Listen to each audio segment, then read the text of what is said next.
Nunca me esqueci do som do envelope sendo rasgado.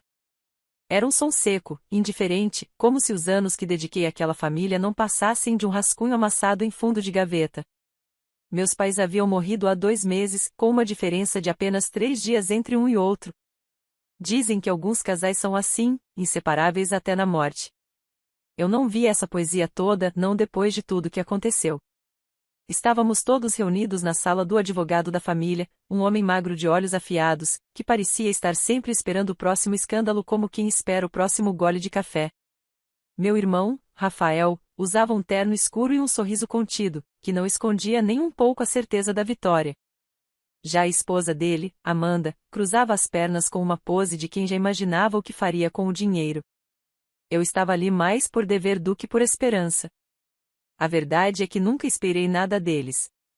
Não depois de uma vida inteira sendo tratada como sombra, enquanto Rafael era o sol da família.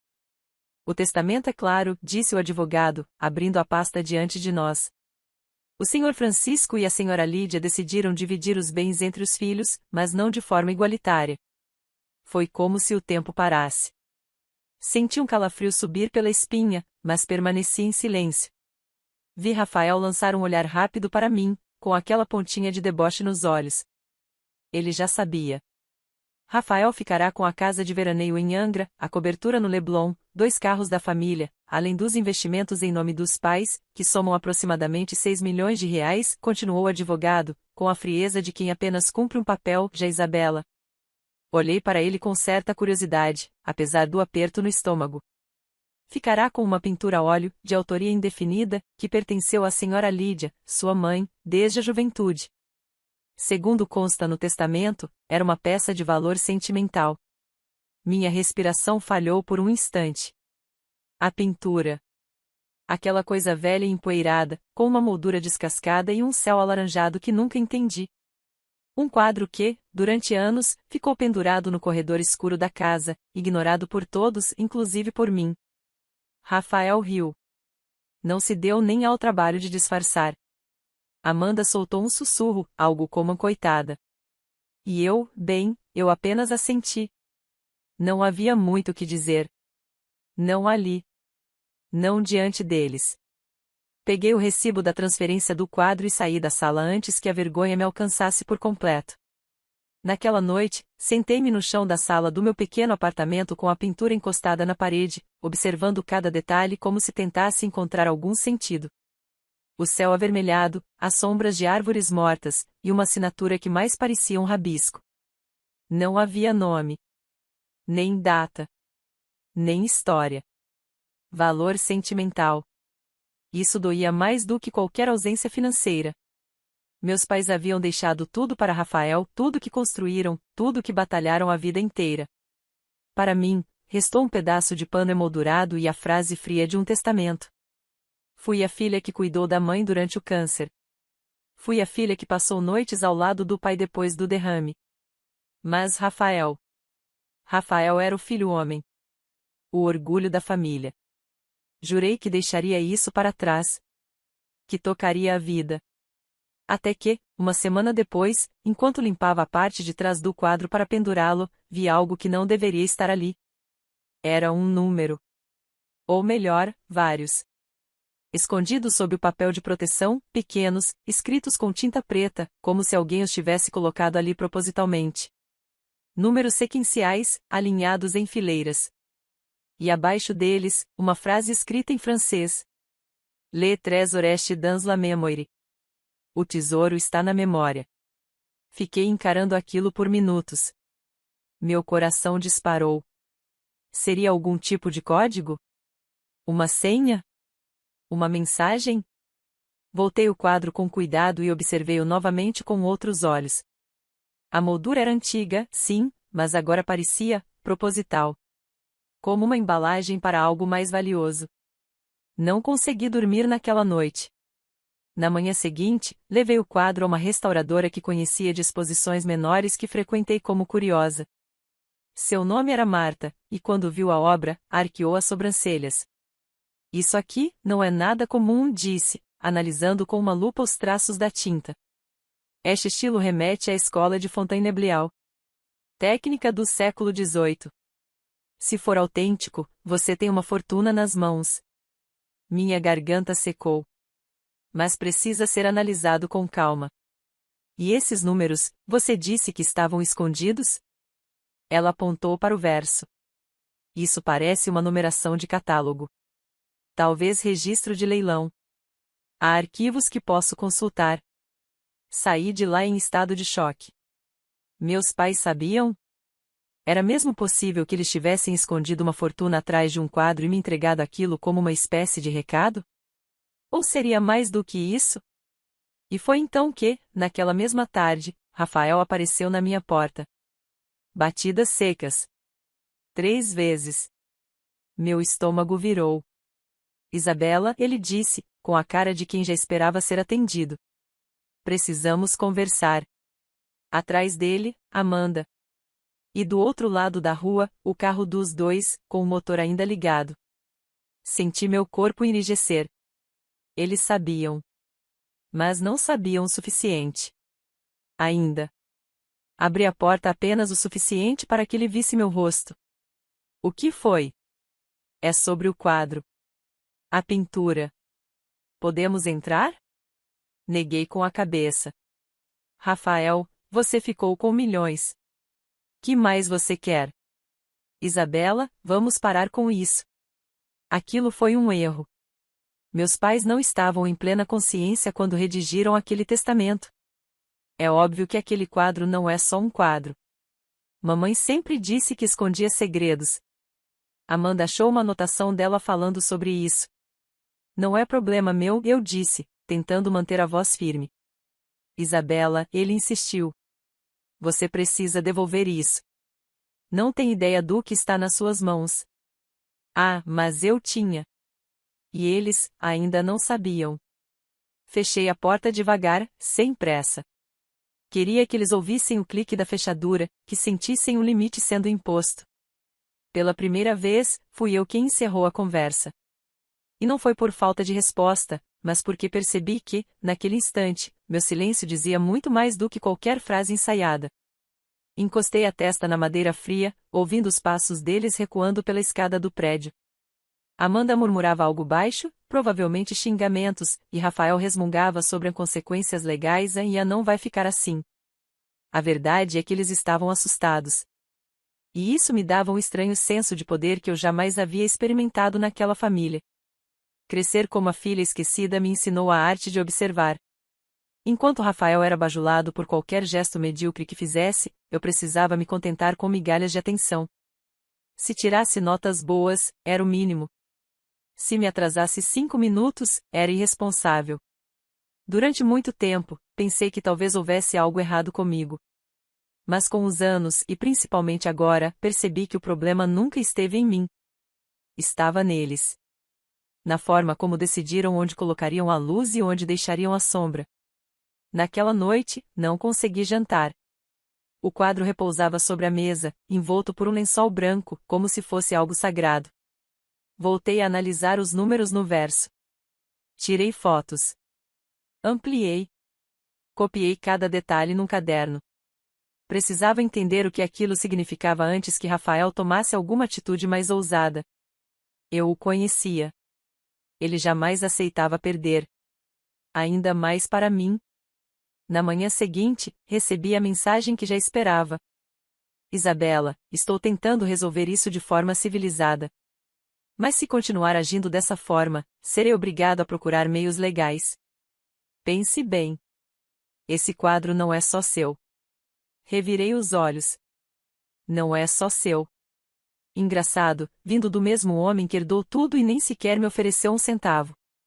Um jantar de despedida. Um abraço. Um reconhecimento. Nada. Abri o laptop e digitei os números fotografados no motor de busca. Tentei várias combinações. Catalogação. Arquivos de museus. Leilões históricos.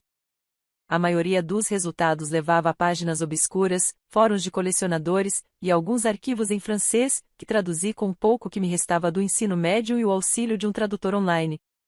Horas depois, quando estava prestes a desistir, encontrei um nome, Emily Vasselin. Um artista francês desaparecido no fim do século XIX. Pouco conhecido fora da Europa, mas admirado por uma minoria de especialistas por seu uso ousado de luz e perspectiva.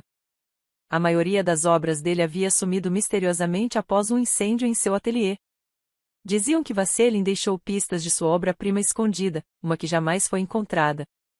Algumas teorias mencionam códigos numéricos ocultos em telas menores, espalhadas pelo mundo como enigmas visuais. Meu coração disparou. Será que? A campainha tocou. Meu corpo reagiu com um pulo. Verifiquei o olho mágico. Não era Rafael. Nem Amanda. Era minha tia Carmen, a irmã mais velha de minha mãe. Uma mulher com o rosto sempre coberto por maquiagem em excesso e um olhar que parecia julgar o ambiente inteiro antes mesmo de dizer bom dia. Abri a porta com um nó no estômago. Tia Carmen. Isabela, querida. Ela forçou um sorriso e me abraçou como se fôssemos próximas. Podemos conversar? Assenti, relutante. Ela entrou com passos curtos e olhares longos. Vasculhou meu apartamento com os olhos como se estivesse procurando algo fora do lugar. Sabe, eu estive pensando na pintura que a sua mãe te deixou. Aquela coisa antiga. Fez um gesto vago com a mão. Aquilo era da juventude dela, mas não é uma peça comum. Imagino que não seja, respondi, sem emoção. A questão, minha querida, é que, bem, há histórias de que sua mãe a ganhou de um colecionador europeu, nos tempos em que estudou em Paris. Talvez ela mesma nem soubesse do valor. Seus olhos fitaram a mesa, onde o lençol branco ainda cobria a moldura. Posso ver? Não, respondi com firmeza. Prefiro manter guardado. Está em processo de avaliação. O sorriso dela sumiu por um instante. Avaliação? Sim. De autenticidade. Valor histórico. Essas coisas. Ela me olhou como se eu tivesse cuspido ouro. Isabela, minha querida, disse num tom repentinamente mais firme, você precisa entender que certas coisas devem permanecer na família. E, bem, eu sempre fui muito próxima da sua mãe. Talvez mais do que você imagina. Se há segredos nesse quadro, eu deveria estar ciente. Por respeito. Respeito é exatamente o que tem faltado desde a leitura daquele testamento, tia, respondi, sentindo o calor subir pelas bochechas. Mas eu entendo. Agora que há algo de valor, de repente todos lembram de mim. Incrível. Ela suspirou, mas não insistiu. Levantou-se e ajeitou a bolsa no ombro. Só estou tentando ajudar. Quando a poeira baixar, talvez você perceba isso. Até logo, Isabela. Fechei a porta assim que ela cruzou o batente. Agora eram dois. Dois membros da família que, por coincidência, apareceram do nada quando o quadro se revelou interessante. Começava a aparecer um cerco. Como se todos tivessem recebido o mesmo alerta, a filha esquecida está com um ouro, e ela nem sabe. Naquela noite, enviei uma mensagem para Marta, a restauradora. Conseguiu alguma informação sobre a assinatura ou o estilo do quadro? A resposta veio horas depois. Isabela, acho que estamos diante de algo grande. Não quero te assustar, mas você precisa conversar com um especialista em arte renascentista francesa. Encontrei vestígios de tinta original sob a camada atual. Alguém tentou esconder a verdadeira imagem. Precisamos restaurar. Meu sangue gelou. Não era só um quadro bonito. Nem um objeto de valor histórico qualquer. Alguém, talvez minha mãe, ou alguém antes dela, tinha escondido a verdadeira imagem por baixo da pintura atual. Uma segunda camada, uma nova pista, um segredo cuidadosamente selado. De repente, tudo fez sentido. A frase em francês. Os números. O quadro desprezado. O silêncio dos meus pais quando eu perguntava sobre ele. Rafael não sabia disso. Nem Carmen.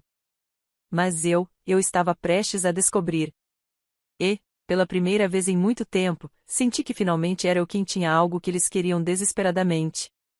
No dia seguinte, acordei com uma ansiedade que não me visitava há muito tempo, daquelas que começa no peito e escorre pelas mãos, tremendo os dedos sem explicação. Havia algo escondido naquele quadro. Algo que ia além da tela e da moldura. E eu estava prestes a descobrir. Liguei para Marta assim que me sentei para o café da manhã, mesmo sabendo que era cedo demais. Ela atendeu com a voz ainda sonolenta, mas cheia de curiosidade. Desculpa incomodar, comecei, mas quero que comece a restauração hoje. Pago o dobro se for preciso. Só preciso saber o que tem ali. Já estou me preparando, ela respondeu, com a voz agora despertada. Passe aqui às 10 horas. Quero que veja com seus próprios olhos o que encontrei. 10 horas. As 3 horas seguintes pareceram 20. Fui até lá quase correndo. Marta me recebeu com as luvas já calçadas, os cabelos presos num coque bagunçado e uma luz de empolgação que brilhava em seus olhos como se tivesse ganhado na loteria. Olha isso, disse, puxando um cavalete coberto por uma proteção translúcida. Raspei uma pequena parte da tinta, apenas o suficiente para não comprometer a integridade da obra. Aproximei-me, contendo a respiração. Sob a camada alaranjada do céu da pintura original, havia o contorno sutil de uma figura humana, um homem com uma túnica antiga, encapuzado, segurando um objeto que lembrava um pergaminho. A expressão era enigmática, e a qualidade do traço, assombrosamente refinada. É só o começo, sussurrou Marta. E esses pigmentos? São compatíveis com composições usadas no fim do século XVIII. Se minha suspeita estiver certa, este quadro é um palimpsesto visual, uma obra oculta sob outra. Isso é raríssimo. Você acha que pode ser mesmo de Vasselin? Cada vez mais provável. Mas ainda preciso confirmar com especialistas em Paris. Vou fazer contatos. Você está segura com isso em casa? Engoli seco. A imagem de Rafael batendo à minha porta voltou à mente. Não. Eles estão rondando. Já vieram atrás do quadro 2 vezes. Então guarde-o aqui comigo, disse ela. Tenho um cofre com temperatura controlada. Você assina a autorização e pronto.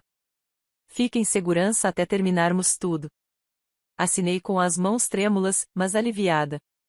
Ao sair, senti como se tivesse deixado algo de mim lá dentro. Aquele quadro era mais do que um objeto herdado. Era minha história prestes a ser contada, uma que meus pais jamais imaginaram que eu decifraria. Naquela tarde, recebi a terceira visita. Desta vez, foi minha prima Fabiola.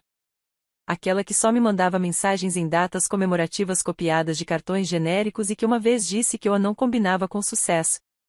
Ela apareceu com um bolo nas mãos, como se fôssemos melhores amigas de infância. Oi, Belinha. Ai, que saudade. Disse, entrando sem ser convidada. Soube do quadro. Nossa, todo mundo só fala disso. Todo mundo? Repeti, surpresa. Claro. Rafael contou para a família inteira. Disse que você está fazendo joguinho, mas que no fim vai devolver o que é de direito. Sorri. Um sorriso duro, sem alma. Ele disse isso? Disse que vocês vão resolver isso no tribunal, se for preciso. Mas que você, no fundo, vai fazer a coisa certa. Engraçado. Ninguém esperava que eu fizesse a coisa certa quando me deixaram com um quadro sem valor e deram 6 milhões para o Rafael. Fabiola gaguejou, desconcertada. Ah, prima, não leva por esse lado. Foi a vontade dos seus pais. Que conveniente, né?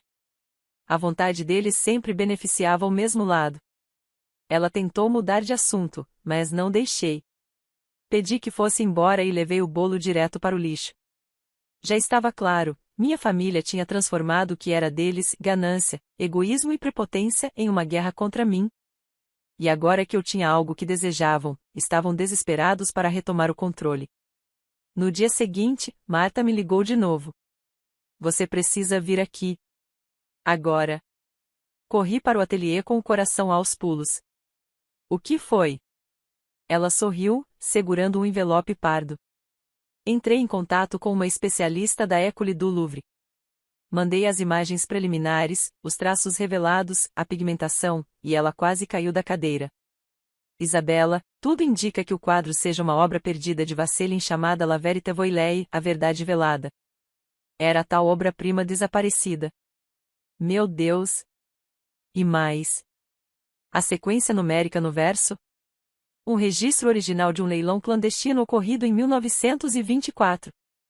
Essa peça foi escondida por um colecionador judeu que fugiu da guerra e, segundo registros, passou a pintura para alguém de confiança antes de ser deportado. Fiquei sem fala. Era como se, em um só golpe, eu tivesse herdado uma peça de história e justiça. Marta, isso vale. Dezenas de milhões, ela completou, com os olhos úmidos. E você tem em mãos a única peça conhecida com provas físicas da autoria de Vasselin. É inestimável. Voltei para casa como se pisasse em nuvens. Era inacreditável. A filha esquecida, a sombra da família, agora tinha em mãos a relíquia que todos julgavam inútil. Mas a alegria durou pouco. Assim que desci do táxi, vi 2 carros estacionados em frente ao meu prédio. Um deles, o de Rafael. Ele estava na calçada com Amanda, minha tia Carmen e, para minha surpresa, o advogado da família. Isabela. Rafael gritou ao me ver. Precisamos conversar. Agora. Você não tem esse direito, berrei de volta, sem me importar com os vizinhos. Não tenho mais nada para te dizer. Então vai ter que falar com o juiz. Amanda esbravejou. Já abrimos um processo de reintegração de posse.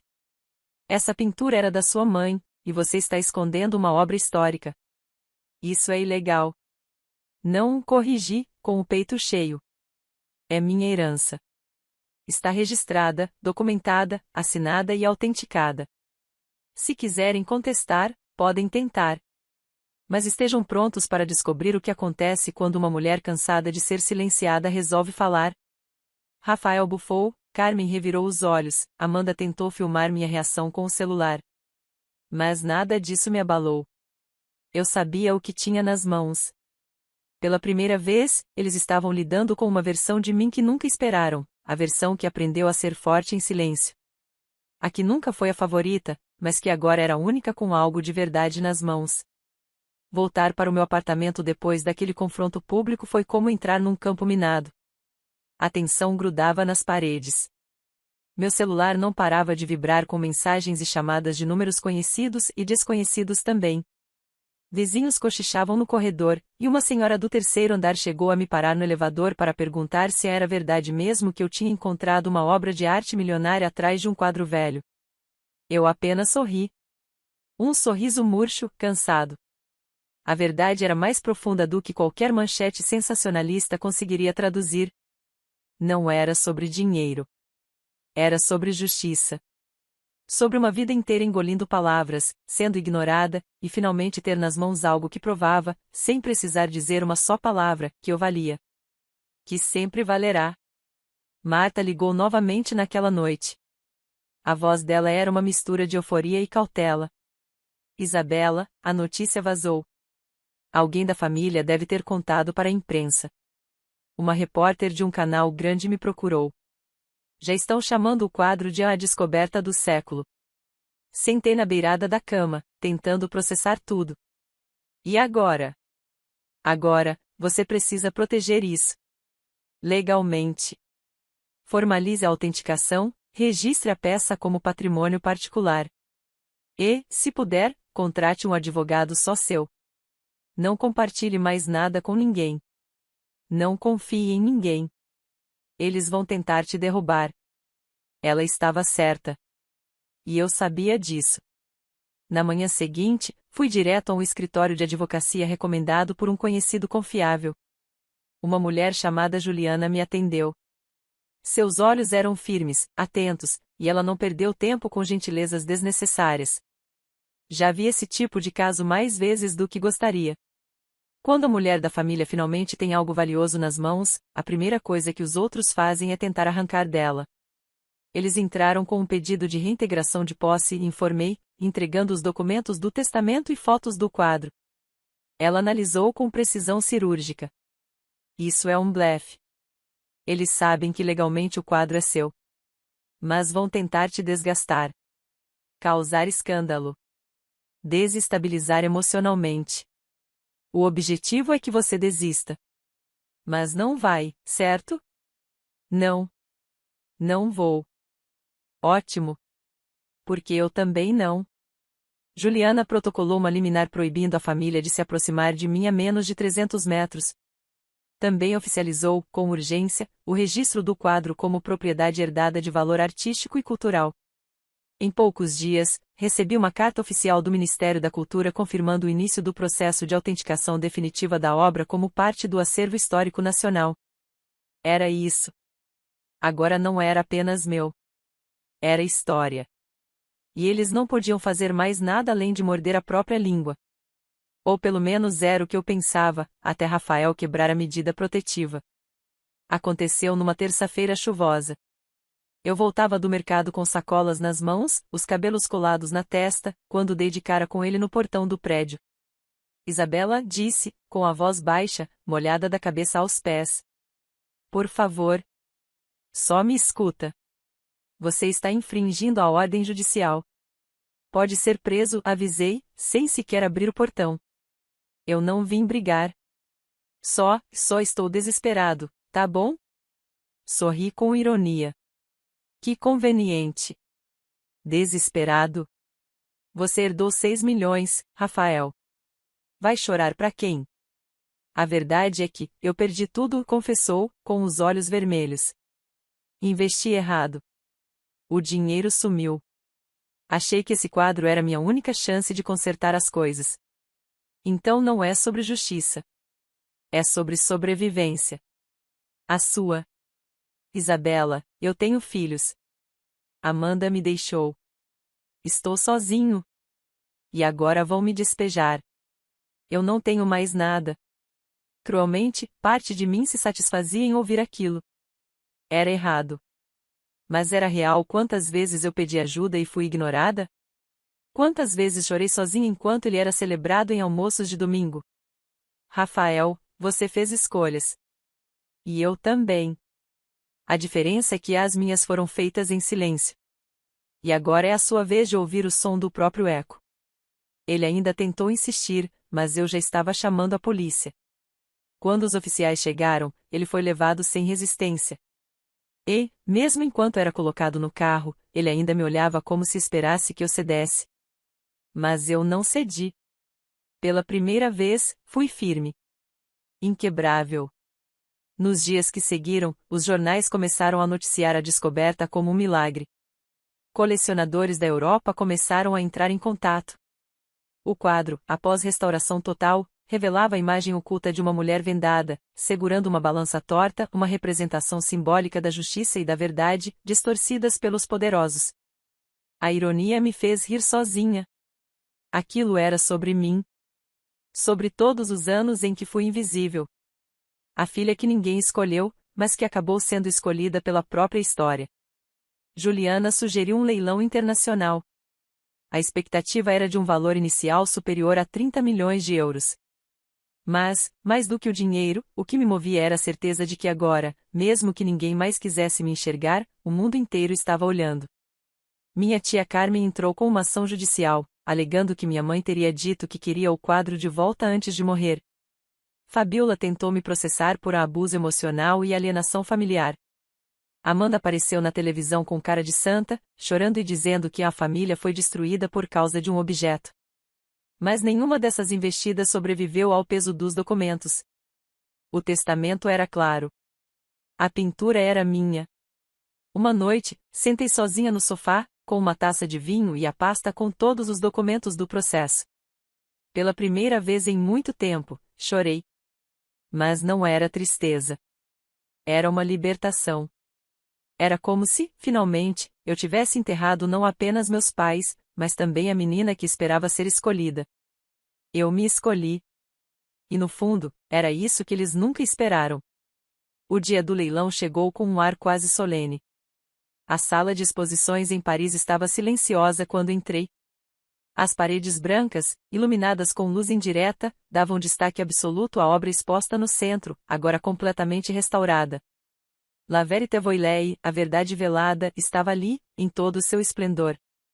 E, mesmo em meio a colecionadores renomados, especialistas, jornalistas e curiosos, eu era a única que sabia, de fato, o que aquele quadro significava.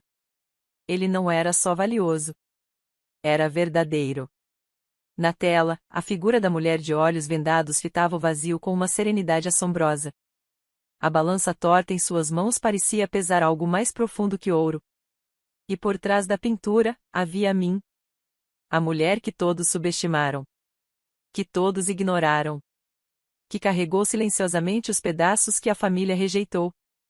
E que agora era dona de algo que nenhum deles podia mais controlar.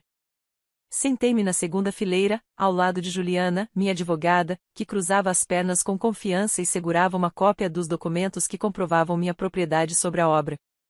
Não era só uma formalidade. Era um símbolo de tudo o que enfrentei até ali. O leiloeiro subiu ao púlpito e o burburinho cessou. Senhoras e senhores, boa noite.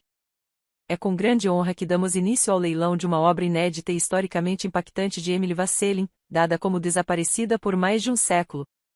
Iniciamos os lances em 10 milhões de euros. Minhas mãos suaram.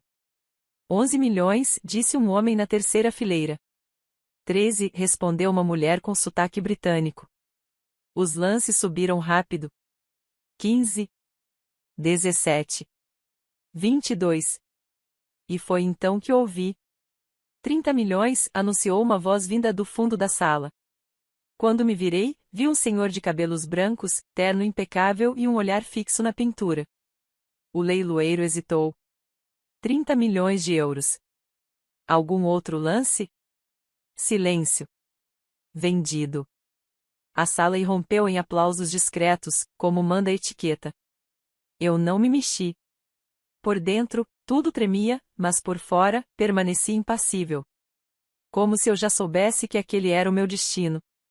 Como se, de algum modo, tudo sempre estivesse vindo até ali. Depois do leilão, assinei os documentos finais num salão reservado. O comprador, Monsieur Lefebvre, fez questão de me cumprimentar pessoalmente. Você sabe o que tem nas mãos, mademoiselle? Perguntou em francês arrastado. Isso aqui não é só arte. É revelação. É uma mensagem que sobreviveu à guerra, à ganância, à morte. E agora, à sua família. Sorri, tocada pela sensibilidade inesperada de um homem que nunca vi antes. Eu sei. Foi exatamente isso que ela representou para mim também. Com a venda finalizada, voltei ao Brasil poucos dias depois. Agora, não apenas rica, mas livre. Com o valor líquido da obra transferido para minha conta pessoal, comprei um apartamento em meu nome, num lugar silencioso, rodeado de árvores, onde o sol entrava sem pedir licença. Decorei tudo com simplicidade, como sempre gostei. Um lugar onde cada coisa era escolhida por mim. Sem herança. Sem sobras. Sem imposições. E então, numa tarde de sábado, vieram as cartas. A primeira, da tia Carmen. Uma folha amarelada de papel barato. Isabela, espero que agora, com tudo o que aconteceu, você possa entender o quanto sua mãe era confusa, e talvez até injusta. Mas ela te amava. Todos nós amávamos. Você só precisa nos perdoar e nos permitir recomeçar. Rasguei sem terminar. A segunda era de Amanda. Sim, aquela Amanda. Sei que tivemos nossas diferenças, mas Rafael está em depressão profunda. Ele fala de você todos os dias. Talvez uma ajuda, uma conversa, pudesse salvá-lo. Você é a única família que lhe restou. Joguei fora sem pensar. A terceira, a mais previsível, vinha do próprio Rafael. A caligrafia trêmula, o tom forçadamente fraternal. Isabela, estou arrependido. De tudo. Eu fui egoísta, cego e arrogante. Mas sou seu irmão. E no fundo, a gente tem só um ao outro. Me perdoa? Ali, pela primeira vez, hesitei. Mas apenas por um segundo. Porque naquela hesitação, vi a garotinha que um dia fui, a que dormia sozinha enquanto os pais viajavam com Rafael. A que não ganhou festa de 15 anos porque não valia o gasto. A que limpou as feridas da mãe com água oxigenada e depois foi ignorada no testamento. Eles nunca me amaram. Não como se ama de verdade. Não como família deve amar. E agora, o que restava não era saudade. Era clareza. Abri meu caderno de anotações, aquele onde eu havia registrado os números do quadro, as pistas, os nomes, os arquivos pesquisados. Escrevi no final da última página. A verdade, quando finalmente se revela, não grita. Ela apenas existe. E isso basta. Na semana seguinte, recebi a última ligação que esperava. Era de Marta. O quadro está sendo exposto no Louvre por 6 meses antes de seguir para o acervo privado. Eles citaram você na apresentação oficial. Sua história. Sua coragem. Minha coragem. Perguntei, rindo baixinho. Sim. Disseram que foi preciso mais do que sorte para encontrar o tesouro. Foi preciso coragem para mantê-lo. Para não entregá-lo a quem quis roubá-lo com um sorriso no rosto. Desliguei e, pela primeira vez em anos, dormi sem peso. Porque às vezes, a justiça não vem das mãos dos outros. Ela vem quando você para de pedir permissão para existir. Quando você se ergue da sombra e se recusa a voltar para lá. Quando você olha nos olhos de quem te negou o mundo, e constrói um universo inteiro com as próprias mãos. Eles me deixaram uma pintura. Pensaram que fosse um castigo. Mal sabiam que era meu renascimento. Fim.